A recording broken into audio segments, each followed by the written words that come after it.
votre système a été installé, il a été mis à jour, mais il n'est pas encore tout à fait fonctionnel.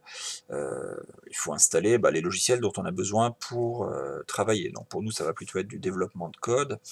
On peut aussi régler, on peut s'amuser à régler le look graphique de votre interface. Alors évidemment, c'est selon les goûts de chacun. Par exemple, bon, moi j'aime pas beaucoup cette image de fond. Avec le bouton droit de la souris, il y a un menu contextuel qui apparaît, configurer le bureau. Et là, vous avez un certain nombre d'images de fond qui sont proposées. Donc choisissez ce qui vous plaît. Je vais mettre quelque chose d'un petit peu plus clair. Vous voyez qu'il y a un choix assez conséquent.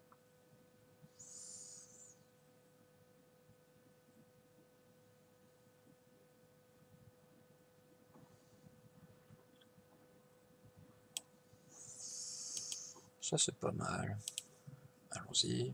Voilà, c'est un petit peu plus sympa que ce qu'on avait tout à l'heure. Personnellement, j'aime bien ne pas gaspiller l'espace de mon écran avec une barre très très large au bas de l'écran, surtout qu'on a des écrans 16/9 qui sont beaucoup plus larges que haut. Donc, bouton droit de la souris ici, configurer le gestionnaire de tâches, ou modifier tableau de bord peut-être, je ne sais plus. Configurer le gestionnaire de tâches, on va écouter, on va essayer ça. C'était pas ça. On recommence, modifier le tableau de bord. C'était ça. Donc vous voyez que ici j'ai bord de l'écran, donc je peux tirer ma barre et décider de la mettre à gauche, ce que je trouve plus économe en termes d'espace. Vous voyez que j'ai fait pareil sous Windows d'ailleurs. J'augmente un petit peu la taille. Là, c'est pas gênant, hein. Je suis dans la partie horizontale de mon écran. Voilà, tout va bien. Si vous le souhaitez, vous pouvez changer la couleur aussi de la barre ici. Alors pour ça, vous ouvrez le menu démarrer. Ah, une option que j'aime bien, l'icône du menu démarrer. Vous pouvez cliquer dessus avec le bouton droit de la souris. Et il y a plusieurs possibilités de menus démarrer différents. Donc là, on avait celui par défaut, lanceur d'application. Moi, j'aime assez utiliser simple menu à la place. Après, on peut remettre l'option par défaut. Regardez ce que ça change. Voilà. Donc à la place du menu démarrer, j'ai quelque chose qui ressemble plus à ça. Ça a la même fonctionnalité que l'autre, hein, simplement c'est agencé différemment. Donc là, je vais utiliser configuration a priori du système, ça doit être ça.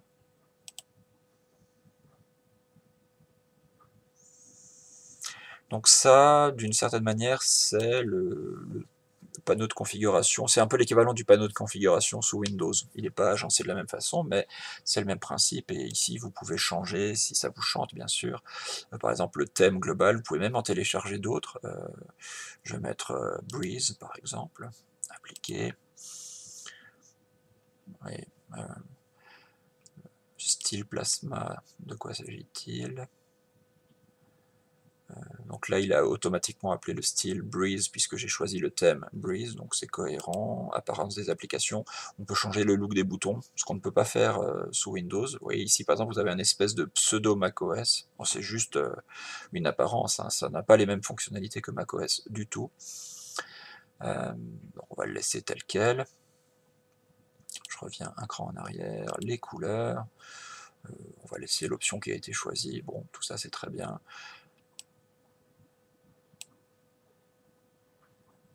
Éventuellement, voilà, comme ça, mes titres de fenêtre ont une couleur cohérente avec le reste. Bon, j'arrête là pour les mises à jour, c'est pas ça qui va nous aider à travailler. Alors, de quoi avons-nous besoin pour travailler?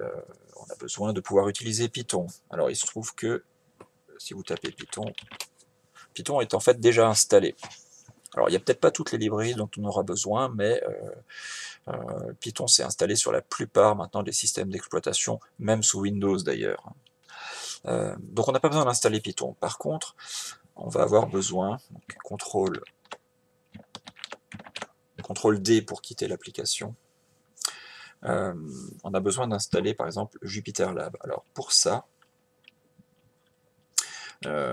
la première chose que je vous suggère de faire, c'est d'installer un programme qui est un petit peu plus puissant que Pacman, qui a à peu près les mêmes fonctionnalités, qui utilisent les mêmes options, mais qui offre un petit peu plus de souplesse. Il s'appelle Yay. Pour l'installer, sudo pacman -s majuscule, ça veut dire installe un programme, et je mets le nom du programme, Yay, comme l'onomatopée. Voilà. Mon mot de passe. Ça installe directement ce programme. C'est comme ça qu'on fait pour installer des programmes sur une distribution Linux. Alors, chaque distribution Linux a son propre gestionnaire de paquets, ils ne sont pas tous pareils. Le système Pacman, ou Yay, puisque c'est la même chose, c'est juste l'interface qui change, est extrêmement puissant, et vous disposez d'une librairie de plusieurs dizaines de milliers de paquets. Je n'exagère pas, hein, c'est vraiment un très très grand nombre de paquets. Et la plupart des choses dont vous pourriez avoir besoin, en tout cas des programmes qui existent sous Linux, existent sous la forme d'un paquet pour Linux Manjaro. Donc imaginez maintenant, à la place de Pacman, en fait, je vais utiliser Yay. Alors c'est presque la même chose, c'est les mêmes options. Je pourrais mettre Yay -s majuscule, le nom d'un paquet. Une différence, c'est que je ne suis pas obligé de taper sudo en préfixe, ça le fait automatiquement. Alors imaginons, je veux installer JupyterLab. Je ne sais pas forcément comment s'appelle le paquet. Avec Yay, ce que je peux faire, c'est, je ne mets pas -s, puisque je ne sais pas comment s'appelle le paquet, et puis je vais mettre JupyterLab, voilà. Et il va faire une recherche. Il va m'afficher tous les paquets qu'il aura trouvés dans son index, qui pourraient ressembler à ça. Alors, on part du bas, hein, c'est numéroté, 1, 2, 3, 4, 5, 6, et ainsi de suite. Là, il en a trouvé 16, et on voit que le numéro 3, c'est celui qu'on cherche, JupyterLab. Bon, ça s'appelait JupyterLab sans espace. Il vaut mieux pas jouer aux devinettes, hein. La recherche, c'est plus simple. Donc là, je vais installer le paquet numéro 3. Je regarde encore ma liste au-dessus. Est-ce que j'ai d'autres choses qui peuvent m'intéresser? A priori, à froid comme ça, non. Donc on va simplement taper 3 pour dire qu'on veut installer le paquet numéro 3. Et ça va installer JupyterLab. Plus quelques dizaines de paquets dont JupyterLab dépend. Il sait exactement ce dont il a besoin pour faire fonctionner JupyterLab, et du coup on n'a pas à aller à la pioche de j'ai besoin de tel ou tel paquet Python, ça se fait automatiquement. Et ça, c'est assez génial. Tous les paquets comme ça sous Manjaro Linux, et sous la plupart des autres distributions d'ailleurs, ont un système de dépendance entre eux, et automatiquement, lorsque vous installez un paquet, il va toujours aller chercher les paquets dont il a besoin. Donc on procède à l'installation, oui bien sûr. Alors ça va prendre une poignée de secondes, hein. C'est extrêmement rapide. C'est déjà fini, là, vous connaissez le processus maintenant, hein. C'est comme tout à l'heure, en beaucoup plus rapide. Ça, c'est une mise à jour normale. Ah, c'est pas une mise à jour ici, c'est une installation.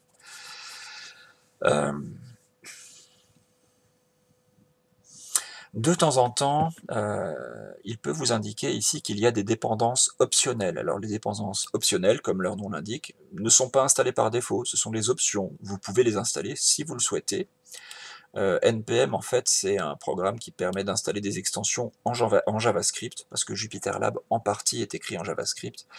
Et JupyterLab Widgets, c'est des composants graphiques pour JupyterLab. En fait, on peut avoir besoin de ces deux paquets si on veut installer plus tard des extensions dans JupyterLab, donc c'est une bonne idée de les installer. Donc pour ça, comme on connaît leur nom, on n'a pas besoin de les chercher. Yay, -s majuscule cette fois, puisqu'on sait ce qu'on veut installer.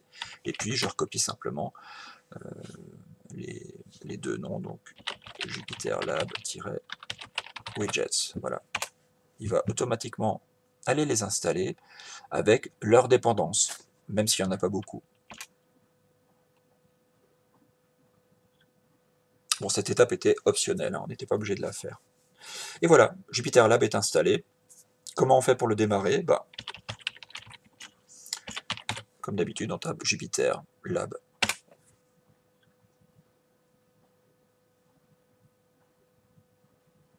Et on a JupyterLab qui va s'ouvrir. Firefox était déjà installé sur le système.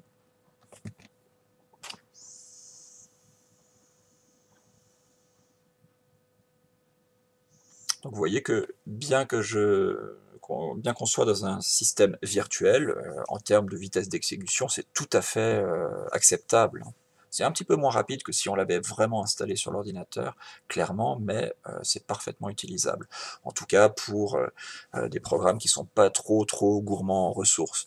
Vous ne pourriez pas faire un jeu vidéo en 3D, probablement, à l'intérieur d'une machine virtuelle. C'est pas fait pour ça, en fait. Et voilà, Jupyter Lab fonctionne parfaitement.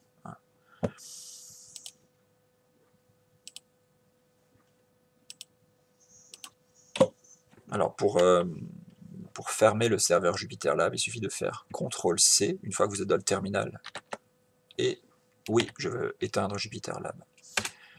Bon, de quoi a-t-on encore besoin, a priori, pour développer du code? Eh bien, on a besoin d'un éditeur spécialisé, et un des plus recommandés, qui est extrêmement puissant, sans être trop lourd, c'est Visual Studio Code. Alors, comme tout à l'heure, je ne sais pas trop comment va s'appeler le paquet, Visual Studio Code. Allons-y, on va un petit peu à la pêche. Et je vous disais, hein, la plupart des logiciels dont on va avoir besoin existent déjà sous la forme d'un paquet, c'est-à-dire qu'on n'a pas à se casser la tête à savoir, mais sur quel site web je dois aller pour installer Visual Studio Code? Non, ici c'est... eh ben, je vois que c'est le numéro 1, vous voyez, la version open source de Visual Studio Code. A priori, c'est celle-ci qu'on va utiliser. Alors il existe une autre version ici, avec le préfixe AUR. Alors, bon, je rentre un peu dans des considérations techniques. Avec Manjaro Linux, il y a deux types de paquets. Il y a les paquets officiels, par exemple celui-ci, qui est dans la librairie Community, qui est un paquet officiel, il est déjà complètement préparé, et il y a des paquets qui sont faits par les utilisateurs. Ce ne sont pas des paquets officiels, et ils sont toujours préfixés par AUR. Et c'est pour cette raison-là qu'on a installé Yay plutôt que Pacman. Pacman ne voit que les paquets officiels, il ne voit pas, il ne connaît pas les paquets préfixés par OR, AUR. Yay par contre fait les deux. Donc c'est pour ça que Yay est plus intéressant. Bon, ici, on a le choix en gros entre la version open source de Visual Studio Code et la version estampillée Microsoft. La seule différence entre les deux, c'est que Microsoft récupère quelques statistiques d'utilisation du programme, ce qui leur permet d'améliorer le code. Bon, c'est pas bien gênant, hein, c'est des statistiques anonymes. Et de toute façon, ils vous demandent votre autorisation avant de le faire. Et il y a quelques petites fonctionnalités en plus, mais franchement, on ne va pas en avoir besoin, donc on va installer le numéro 1, le paquet open source. C'est-à-dire qu'ils ont enlevé tout ce qui vient de chez Microsoft. Tout à fait légalement, hein, puisque Microsoft a donné ce code à la communauté par l'intermédiaire d'une licence libre. Donc il n'y a aucun souci, il n'y a absolument pas de piratage ici. Voilà, donc Code, c'est le nom du programme, Visual Studio Code. Electron, en fait, c'est un logiciel qui permet d'écrire des applications pour un ordinateur en JavaScript, sans qu'on ait besoin de les exécuter dans un navigateur comme Firefox. En fait, Visual Studio Code est écrit en JavaScript. Voilà. Donc on installe ça.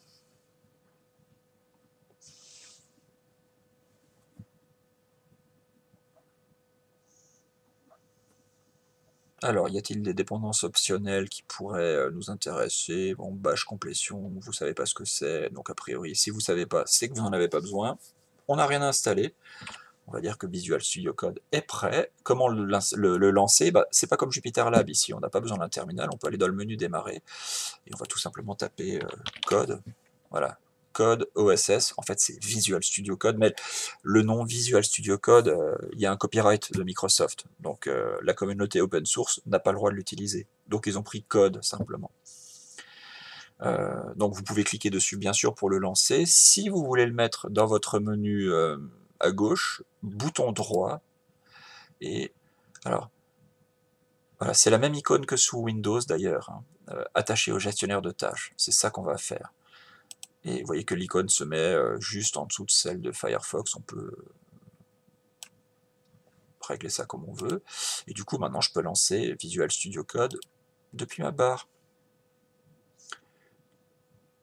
Et voilà, Visual Studio Code est lancé. Alors, bon, ça c'est la page d'accueil, enfin le fichier d'accueil, j'ai pas envie de le revoir, donc je décoche cette option-là.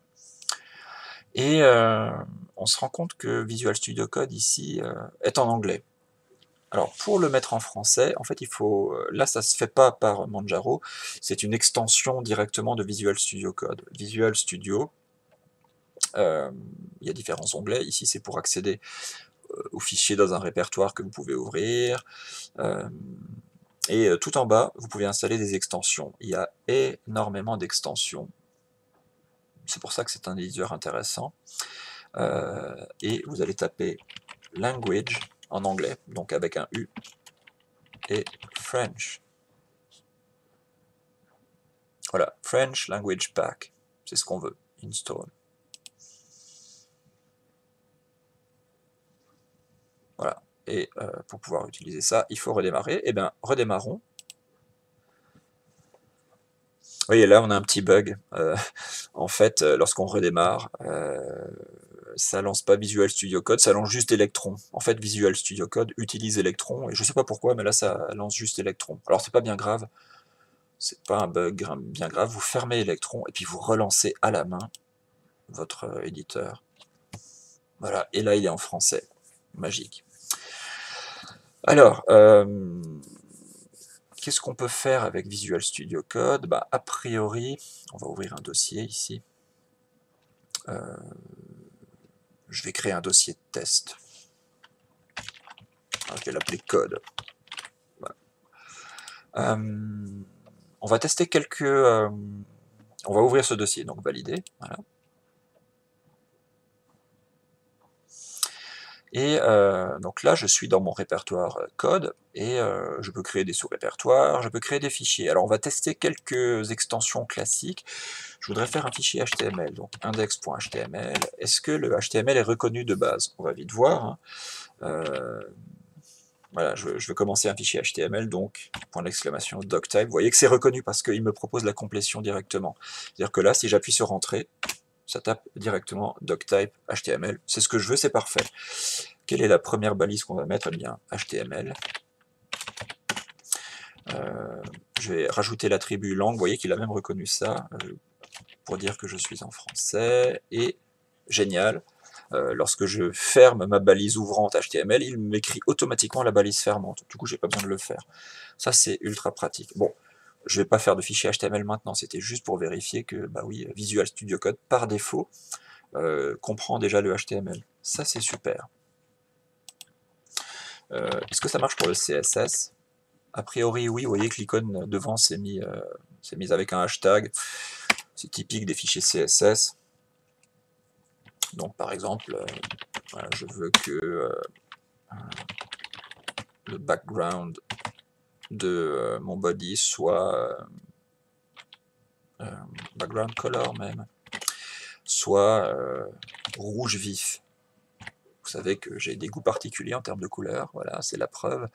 Alors, génial, avec Visual Studio Code, lorsque vous mettez un nom de couleur, vous avez un petit carré avec la couleur en question, et encore plus génial, vous avez un sélectionneur graphique de couleurs, parce que évidemment, le rouge vif, c'est laid au possible, donc on peut choisir une couleur plus pastel. Ici, vous voyez qu'il vous met les composantes RGB, et lorsque vous sélectionnez la couleur, il suffit d'appuyer sur échappement, il vous met directement dans le code CSS les composantes RGB. Donc ça, c'est super pratique. Donc, pas de problème. CTRL S pour sauver le fichier. Le CSS est parfaitement reconnu. Est-ce que ça reconnaît le JavaScript? Eh bien, script.js.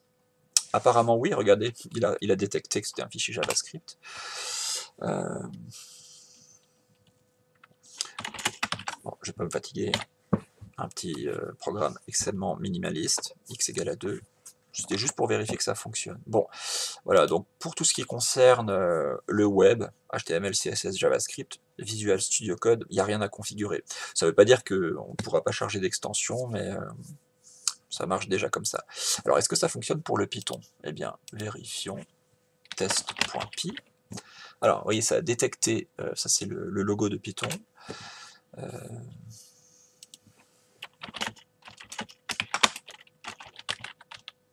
Coloration syntaxique, ça a l'air de fonctionner. Alors, je me demande quelle est l'extension qui est installée. On va faire un petit test. On va quitter Visual Studio Code et on va le redémarrer. Pourquoi je fais ça? Parce que des fois, lorsque il peut arriver que Visual Studio Code propose de nouvelles extensions pour un langage. Bon, ici, il ne le fait pas. Voyons voir ce qui existe. J'ai envie de savoir si j'ai ce qu'il faut pour faire du Python. Eh bien, je vais dans l'installateur d'extension et je vais tout simplement taper Python ici.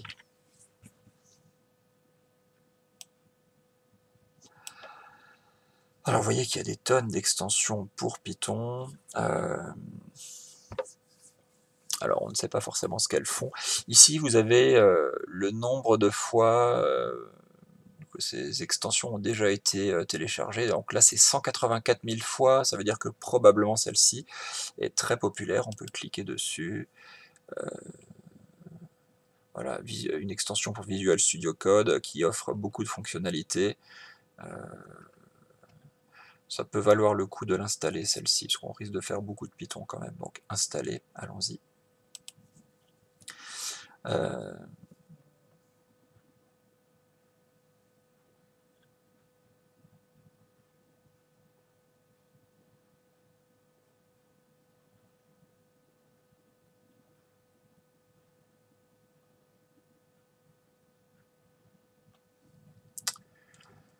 Et voilà, c'est installé. Donc on va fermer cette fenêtre. Alors bon, il y a cette fenêtre ici. Voilà, lorsqu'on installe une extension, c'est ça que je voulais vous montrer, il se rend compte que certains programmes ne sont pas installés. Voilà. Alors ce qu'on appelle linter, c'est un terme générique, c'est pas propre à Python. C'est un programme qui vérifie, qui recherche certaines erreurs classiques dans le code que vous allez taper. Et ça peut être très pratique parce que ça peut détecter un certain nombre d'erreurs avant même que vous exécutiez votre programme. Et avec Visual Studio Code, dès que vous allez sauvegarder un fichier, automatiquement il va lancer le linter, à condition qu'il soit installé, et potentiellement il peut détecter les problèmes. Donc vous avez tout intérêt à le faire. Donc on va simplement cliquer sur Install ici. Il y a plusieurs choix possibles, mais on va prendre celui qui fait par défaut. Donc là il ouvre un petit terminal, il télécharge ce dont il a besoin. A priori c'est des extensions Python, voilà, le linter est installé. Bon, je vais tester, je sauvegarde mon fichier. Il n'a pas détecté d'erreur, hein, mais on verra à l'usage les erreurs qui peuvent être détectées. Je vais fermer cet onglet. Il y a une autre option qui est très sympa avec Visual Studio Code, c'est qu'il peut vérifier le formatage de votre code. C'est souvent un problème, notamment pour des débutants. Formater correctement et proprement du code, c'est pas toujours évident. Pour formater du code, vous faites CTRL, SHIFT et I. Sauf que, et c'est pour ça que je voulais vous le montrer, j'ai pas installé l'extension qu'il faut. Alors voilà, ça s'appelle AutoPEP 8. En tout cas, une des options possibles s'appelle AutoPEP 8. Il vous propose de l'installer. L'autre s'appelle Black. Alors personnellement, pour avoir testé les deux, je préfère Black. C'est une autre extension qui fait du formatage automatique de code. Donc on va faire Use Black plutôt. Donc ça télécharge cette extension Python qui s'appelle Black.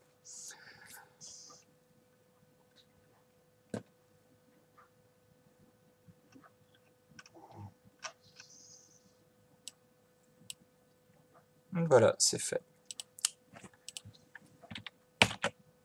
Bon, évidemment, ici, il n'a rien proposé de particulier, mais regardons ce que ça pourrait faire. F de x. Voilà, je fais exprès une indentation monstrueusement trop grande. Return x au carré, par exemple. Je sauvegarde mon fichier et... Ah, il n'a rien fait.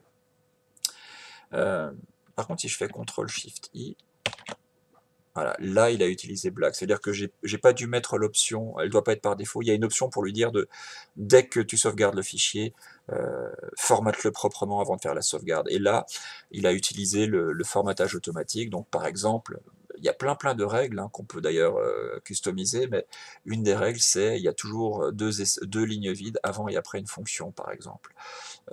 L'indentation a été remise proprement.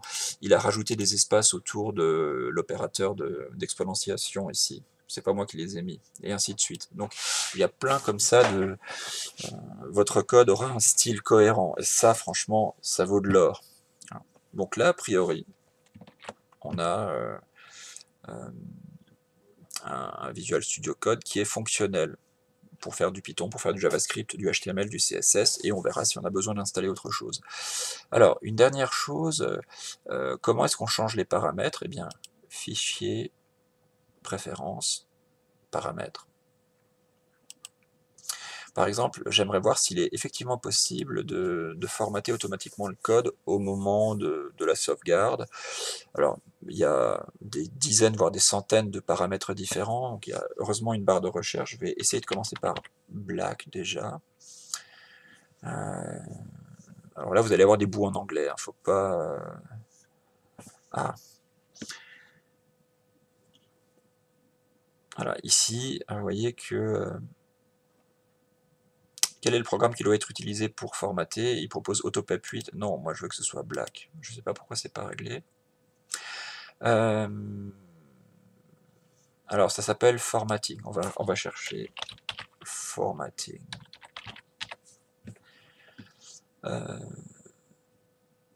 Ça c'est pas grave. Là on peut rajouter des arguments.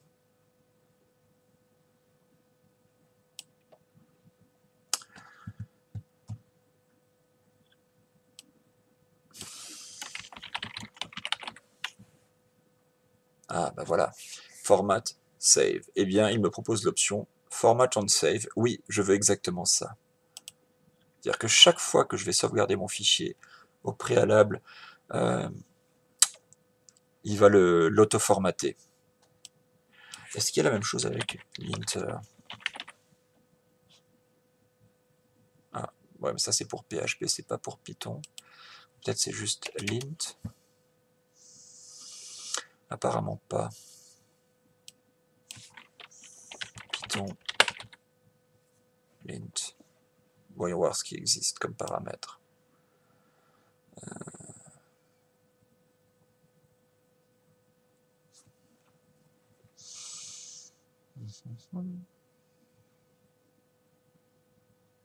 Lint on save. Bon, c'est déjà coché, parfait. Et ben voilà, pour Visual Studio Code, on est tout bon.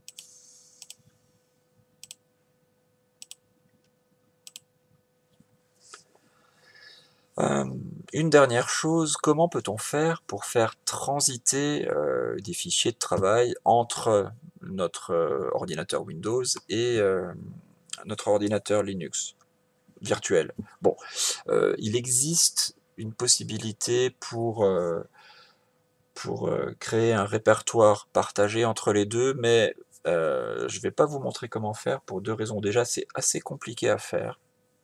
C'est plutôt quelque chose d'assez avancé en termes de configuration de Linux. On peut trouver les tutoriels sur le web, hein, c'est pas un problème si on veut le faire. Et surtout parce que ça offre des problèmes de sécurité potentiellement. Ça veut dire que si vous faites ça, ça veut dire que votre machine virtuelle Linux potentiellement peut aller casser une partie de votre système Windows par l'intermédiaire de ce répertoire partagé. Alors, ça devrait évidemment pas arriver, mais voilà, si on ouvre cette porte entre Windows et Linux, eh ben, la porte est ouverte. C'est-à-dire que Linux peut s'engouffrer dans Windows, même si a priori le système lui-même ne va pas le faire. Alors que si on ne le fait pas, VirtualBox protège votre Windows de quoi qu'il puisse se passer à l'intérieur. Ce qui va se passer dans la fenêtre virtuelle Linux reste dans la fenêtre virtuelle Linux et n'en sortira, sauf bug, n'en sortira pas. Hein, donc ça, c'est très très pratique. Du coup, ben, comment peut-on faire? Alors, on pourrait se dire, ben, peut-être, on pourrait installer une clé USB dans la machine Windows et avec un peu de chance, cette clé USB va être vue dans Linux. Alors, ben, on va faire le test. Alors, je prends une clé USB. Alors, vous ne le voyez pas, mais c'est pas grave. J'insère la clé USB dans mon ordinateur Windows. Est-ce qu'elle apparaît? Ça peut prendre 1 ou 2 secondes. Alors, vous voyez que Windows a détecté la clé USB, pas de problème. Donc, je pourrais l'utiliser sous Windows. Par contre, sous Linux, Il n'y a rien ici. KDE, lorsqu'une clé USB est insérée, il la fait apparaître dès qu'il l'a détectée, comme Windows d'ailleurs. Aucun périphérique disponible. C'est-à-dire que c'est pas possible d'utiliser une clé USB. C'est ce que je vous disais, hein. Il y a un cloisonnement entre ce qui se passe de la machine virtuelle et ce qui se passe à l'extérieur, dans un sens et dans l'autre. Donc on ne peut pas utiliser une clé USB pour faire transiter des fichiers. Du coup, comment peut-on faire? Eh bien, la seule alternative vraiment viable, et franchement je vous conseille de faire ça, c'est d'utiliser tout simplement une sauvegarde du type cloud. Hein, donc il existe plein de possibilités, ça peut être Dropbox, ça peut être Google Drive ou d'autres, hein, il en existe des tonnes, et c'est de loin la méthode la plus souple. De toute façon, il est plutôt recommandé d'utiliser une sauvegarde sur un cloud pour ces données de manière générale, parce qu'on n'est jamais à l'abri d'un disque dur qui crache ou bien d'une clé USB qui se perd. Donc voilà, c'est le meilleur moyen. Vous avez un navigateur ici, vous vous connectez sur votre Drive, sur votre Dropbox, peu importe, et vous pouvez très très facilement faire transiter vos fichiers comme ça. Et c'est de loin la méthode la plus simple. Voilà, on va s'arrêter ici. On a un système qui fonctionne.